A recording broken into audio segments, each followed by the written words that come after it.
You're listening to Civic Media. You can tune into any of our live shows on any radio station across the state with the Civic Media app. Find us in your phone's app store and listen anytime, anywhere.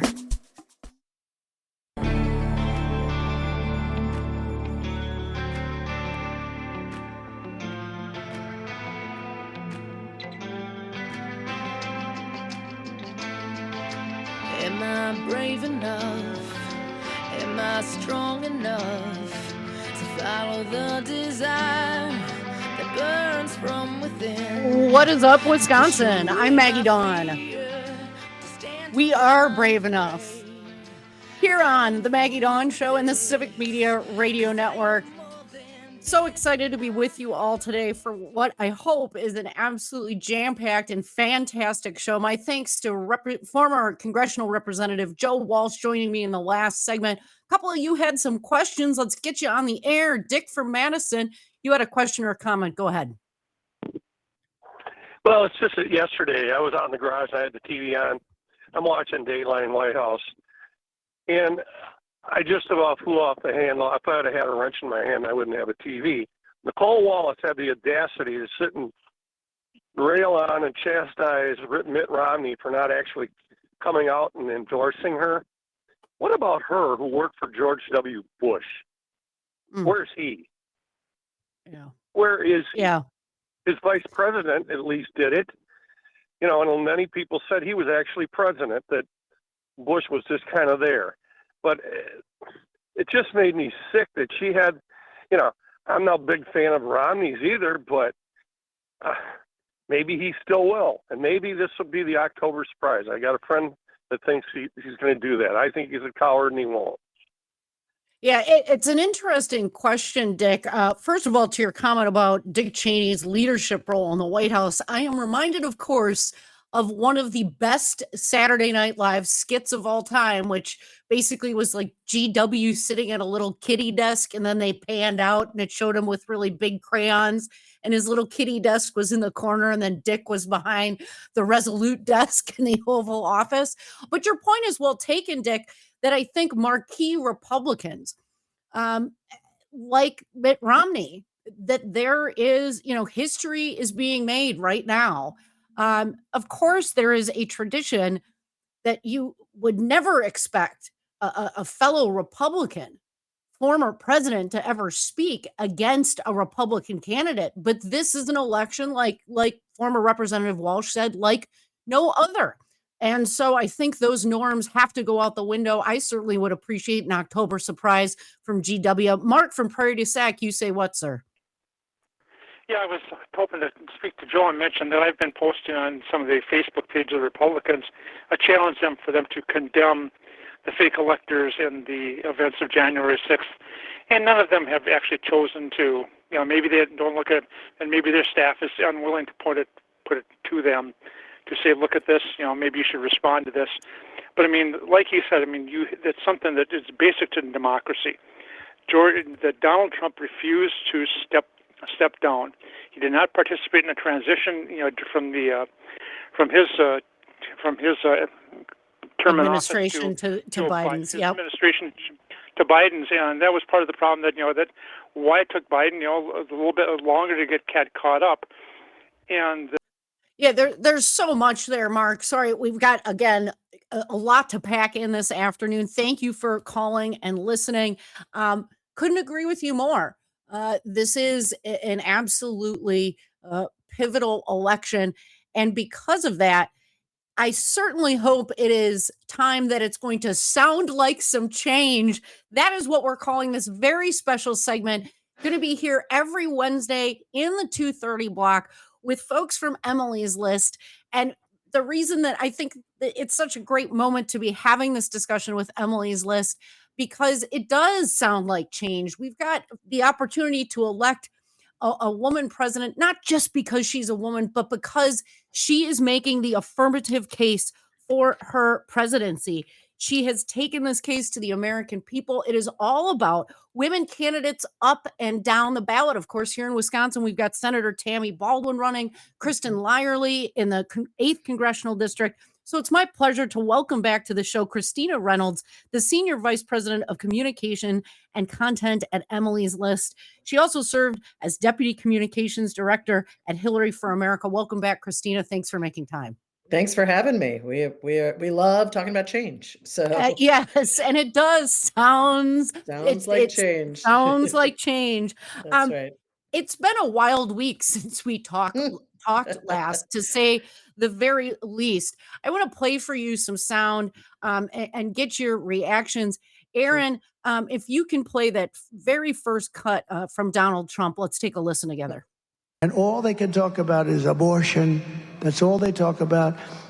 And it really no longer pertains, because we've done something on abortion that nobody thought was possible. And I give those 3 brilliant, if you think about it, and it's 6, but the 3 that we put in, but 6 brilliant justices of the United States Supreme Court, a tremendous hand for their intelligence, but also for their courage. It took a lot of courage to do so.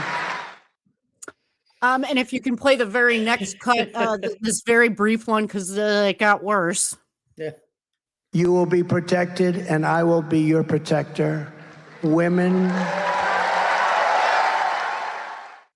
At least he knows the word women. Everybody's been talking about this because it's just so appalling. Also his posts on Truth Social. Christina, your reactions to these happenings over the last few days. Yeah, I come from North Carolina, and we would normally say bless his heart, except that feels too benign in this circumstance. I think this just shows a couple of things. First, Donald Trump does not have his finger on the pulse of what women are thinking. We have known that for a while, but he is proving it time and time again. He says repeatedly that everyone wanted overturning Roe v. Wade, that everyone wanted that. And I'm going to tell you, as an organization that does a lot of research and a lot of research into women, that is just not true. A majority of Americans and a large majority of Americans believed in the protection that Roe v. Wade offered. They supported it. They wanted it there. And in fact, what we found was that abortion was not as much a voting issue for the majority of Americans, because they thought Roe is there. I'm safe, Yes. Fine, right? I don't have to worry about it. When I worked for Hillary Clinton, we actually asked voters, because Donald Trump said he wanted to overturn Roe v. Wade. It is one of the rare promises that he kept. Actually kept. That's right. And we would ask people about it, and I'd watch focus groups where people would say, well, that'd be really bad. That shouldn't happen. But also, I don't think he can do that. People didn't want it. And what we have seen, the impact, and this is why bless his heart is way too benign, the impact of that decision, literally people have died. Yes. I remember after Trump got elected and being told by a lot of pundits and a lot of men in the media that we were being hyperbolic when we said this will have a massive impact on women, Donald Trump's presidency. And we are seeing that every day. We are seeing more women are dying because of bans in place, because of care being lost, because people are, doctors are afraid to go and practice in areas where there are bans. We are seeing that they're not able to get medication that they need. They're not able to get care that they need. And we see it all over the country. And what I'm here to tell you, unfortunately, is that if you are in a place like Wisconsin where your rights have been protected, thank you very much, Governor Evers, and the work of many people in the state, Donald Trump will sign a national abortion ban. And what that will mean is that your geography won't matter. He can overturn those protections across the country. And so we really need to focus on that. But as I mentioned, Governor Evers, and it's rare, Maggie, you heard me talk about a man here, but Yes. Take a look at your legislators. Take a look at your House members. You mentioned Kristen Lyerly, who is, by the way, an OBGYN. Yes. It's about time we got a pro-choice OBGYN in Congress, right? Take a look at your House members. Take a look at your senators. I know Tammy Baldwin will vote against a national abortion ban. I'm not sure. I am actually fairly certain that Eric Hovde would vote for it, right? That, these are the things that we need to pay attention to. But But Donald, I mean, there's so much to say about that statement. I could ramble. I'll let you, I'll let you dive Well, in there.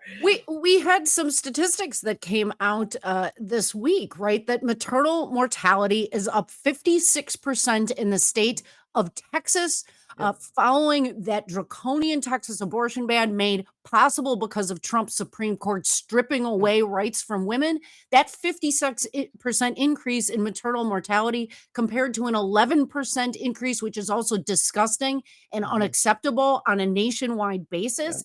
Yep. This is killing women. We know the vice president invoked the two women in the state of Georgia Mhm. who died because physicians were afraid to provide the desperately needed care that they deserved and which Yep. should be protected under EMTALA. We know of a young lady in the state of South Carolina spent 22 days in jail because she had a miscarriage. This is so like through the looking glass Mhm. scary. Yeah. Um, I just I'm struggling to figure out why is it that people like Bernie Moreno and JD Vance and Donald Trump talk about it, insist upon talking about this issue in what is, I think, for even conservative Republican women who may personally have a religious objection to abortion, their language is offensive. I Mhm. don't get the strategy here. People care I about this.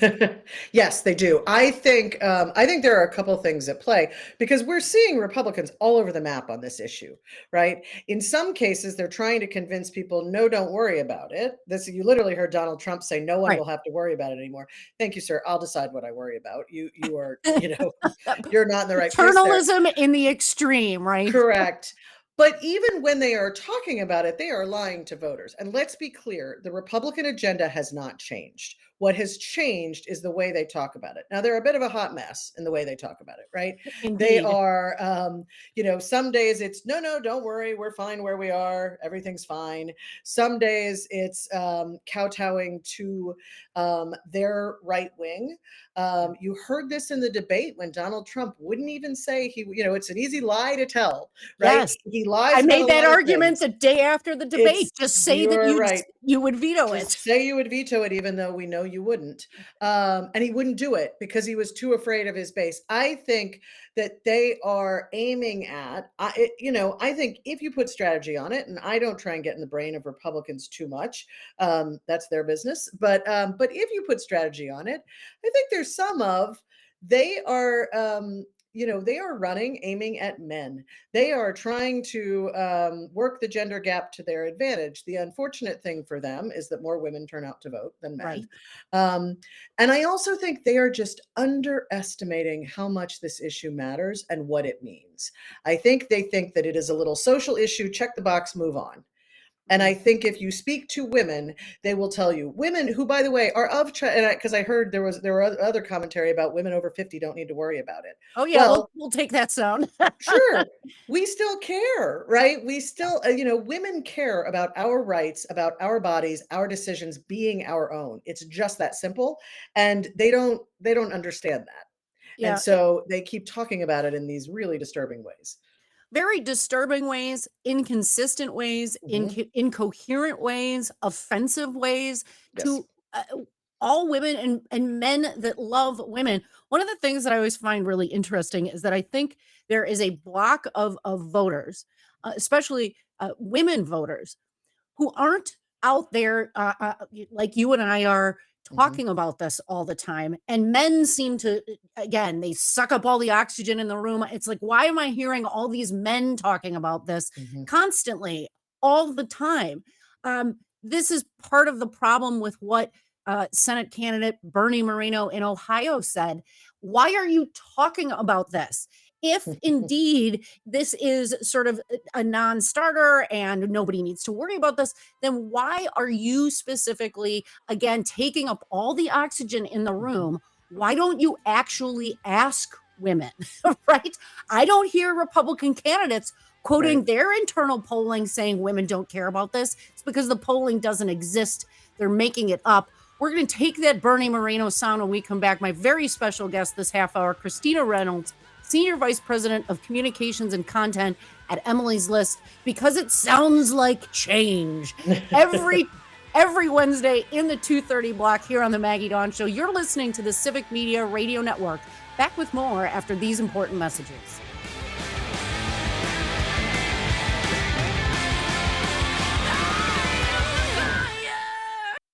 I was born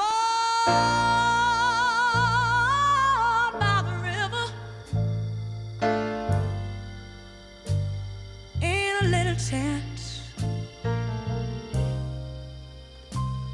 And just like the river. Welcome back, everybody. I'm Maggie Dawn. You're listening to the Maggie Dawn Show here on the Civic Media Radio Network.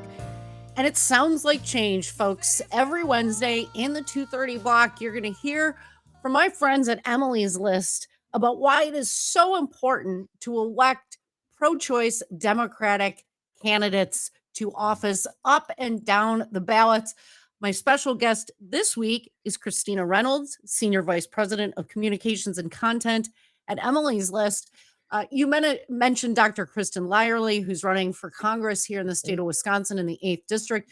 Folks, she's going to be joining me tomorrow, I believe, in the 3:30 block. So we'll hear from Dr. Lyerly tomorrow. I can't wait to talk to her about some of the crazy stuff that has been said over the past week.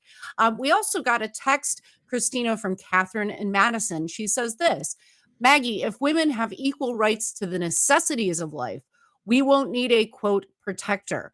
Exercising our rights will allow us to protect ourselves. There is, right? Go, Catherine. And I use the word paternalism. There is this talking down to women that I hear being deployed by Donald Trump. I also yesterday called it the language of abusers. That when you're having your rights stripped away, or women that are in an actual physically abusive relationships, oftentimes it's, well, don't worry, I'm actually your protector. Oh, that was a joke. I didn't mean it. That's really not what this gaslighting that goes on, this continuing grooming to not actually believe what your gut instinct is telling you about this situation. I wanted to take the comments from Bernie Moreno because they are sort of the epitome of what we're talking about here. Aaron, if you wouldn't mind playing that sound. You know, the left has a lot of single-issue voters. Sadly, by the way, there's a lot of suburban women. A lot of suburban women that are like, listen, abortion's it. If I can't have an abortion in this country whenever I want, I will vote for anybody else. Okay, a little crazy, by the way, but especially for women that are like past 50, I'm thinking to myself, that's an issue for you. Oh, thank God my wife didn't hear that one.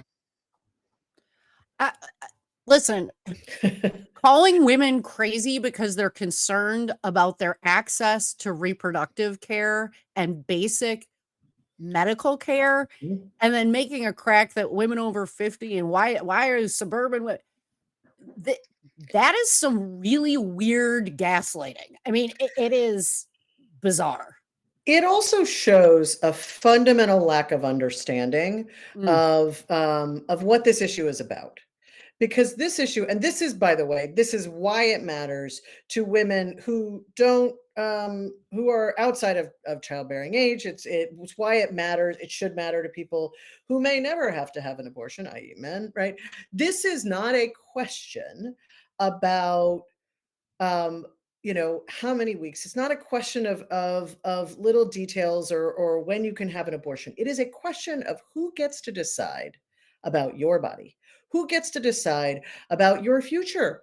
Whether or when you have a child is a massive, you know, Kamala Harris used to say, someone would ask her about abortion. She'd say, thank you for asking me about economic issues, right? Like, because people try and turn abortion into a social issue, which is a tag that we put on things where people act like it's not a kitchen table issue. What is more kitchen table than growing your family or starting a family or not starting a family? What is more kitchen table than that, than your health, than your life? And so that's something that they just don't get. And the reality is The majority of Americans do get it. They understand why this is important because they think they should get to make those decisions. That's why we see people who don't actually want to have an abortion or don't think they would want it, think that other people should get to. And that's the reality. This is a majority issue. Republicans are on the wrong side of it, but they would rather be paternalistic. They would rather go out and appeal. Either they just don't understand, or they're trying to appeal to people who, this gets into some of the Make America Great Again, right? Taking us back to a time when things were very different. And I think I call back to in one of the opinions about the Dobbs decision, Justice Alito said, "Women are not without political power," and my take is, "Yep, you betcha, sir, and we are going to prove it." And so that's what I think they don't understand. Yeah, I don't really want to go back to Susie Homemaker time. Like, that is not an appealing era in American history to me.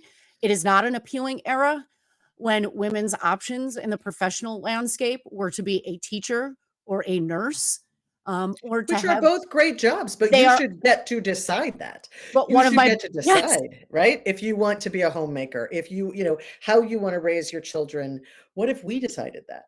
Yes, it is the choice that matters. My mother was a nurse. I have unending respect for her. My best friends are teachers. Thank you, right? Women have always stood in those posts to help protect and nurture folks, but that is not the sum of our choices, nor should it be. And the reason that abortion is an economic issue fundamentally is that if I cannot control my health care and when I have a baby or whether I have one, I cannot fully participate in that political process. I cannot be fully equal in the workplace.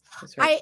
I had said to me when I was an associate at these big fancy law firms that I worked at, well, I can't assign this to you because you may get married and have a baby and need to take maternity leave. Folks, I can't believe we're already out of time. I cannot wait to talk with you again, Christina. We'll be back. She will be back because on Wednesdays, it certainly sounds like change. It is Maggie Dawn Show and Emily's List talking about the elections and how electing Democratic pro-choice women is best for everyone. Keep it locked. We're back with Maggie and the Millionaires talking money after news, weather, and sports at the top of the hour.